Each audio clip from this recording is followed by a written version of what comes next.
Hello everyone, welcome back to another episode of Entertainment with Buford and Francis.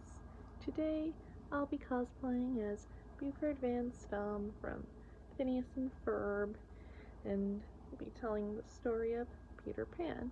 Enjoy the video.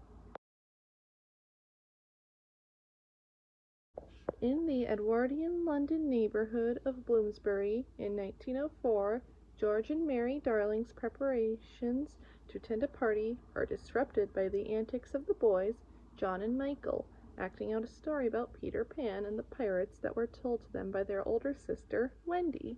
Their father angrily declares that Wendy has gotten too old to continue staying in the nursery with them. It's time for her to grow up, much to everyone's shock. When George Darling began to storm out of the room, he trips over Nana. Both Nana and George fall, but the rest of the family only comforts Nana. George is shocked and jealous, and this causes Nana to be put in the doghouse. Nana is heartbroken, as she never sleeps in the doghouse. George feels sympathy for Nana, but claims the children are not puppies, and Nana is truly a dog. When George and Mary leave for the party, Mary asks if the children will be okay without Nana, because Wendy mentioned capturing Peter Pan's shadow the previous night at the window. George calls the whole thing ridiculous and tells his wife she's as bad as the children are, that it's no wonder that Wendy is getting crazy ideas. That night, they are visited in the nursery by Peter Pan himself. Wendy is awakened when Peter is trying to get his shadow on. Wendy offers to sew it on for him as he is trying to reattach it with a bar of soap. Through conversation, Wendy learns that Peter likes to hear her stories. However, when Peter learns that she is to grow up the next day, Peter offers to take her to Neverland, where she would never grow up. There, she could be the mother of the boys who live there. Wendy tries to kiss Peter out of gratitude, but Tinkerbell, who is jealous, pulls Wendy's hair. By this time, Michael and John awaken and are allowed to go with them. Peter sprinkles the three with pixie dust, and after a few false tries, they're able to fly, but thinking happy thoughts. While flying to Neverland, Michael grabs Tinkerbell from the window and pours some pixie dust on Nana on her back, causing her to fly, but gets caught by the rope as she waves goodbye to Michael as they fly away. They land on one of the Big Ben's clock arrows, showing Wendy the way to the second star to the right. Peter then takes them to the island of Neverland. A ship of pirates is anchored off Neverland, commanded by Captain Hook with his henchman, Mr. Smee. Hook boldly plots to take revenge upon Peter Pan for cutting off his hand. Captain Hook laments Peter Pan's role in causing Tick-Tock the crocodile to follow him due to Peter cutting off Hook's left hand and throwing it to the crocodile. Tick-Tock found it so delicious, he follows him everywhere for another taste. Tick-Tock suddenly shows up next to the ship.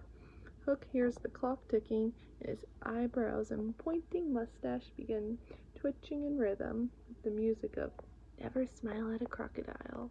The crocodile's eyes begin popping up to the tune, sending Hook into a panic. The crocodile then emerges from the water onto a rock, rubbing his belly and licking his lips, accompanied by a wide smile towards the captain. Hook then screams for Mr. Smee to save him, and Smee shoos off the crocodile. The crocodile then frowns and wiggles his tail to the ticking clock while sulking away. The crew's restlessness is interrupted by the arrival of Peter and the Darlings. The children easily evade them, and despite a trick by jealous Tinkerbell to have Wendy killed, they meet up with the Lost Boys, 6 lads in animal costume pajamas who look to Peter as their leader. John and Michael set off with the Lost Boys to find the island's Indians, who instead capture them, believing them responsible for taking the chief's daughter, Tiger Lily. Meanwhile, Peter takes Wendy to see the mermaids, where they see that Hook and Smee have captured Tiger Lily to coerce her into revealing Peter's hideout. Peter duels Hook, and have the crocodile chase him away. As Peter crows in triumph, Wendy reminds him of Tiger Lily, and he rescues the princess. Peter is honored by the tribe. Eventually, Wendy tells her brothers and the Lost Boys about the real world and having a mother, at which Peter believes they are learning to grow up, never to come back. Meanwhile, Hook plots to take advantage of Tinkerbell's jealousy of Wendy, tricking her into revealing the location of Peter's lair. The pirates lie in wait and capture the Lost Boys and the Darlings as they exit, leaving behind a time bomb to kill Peter. Tinkerbell learns of the plot just in time to snatch the bomb from Peter as it explodes.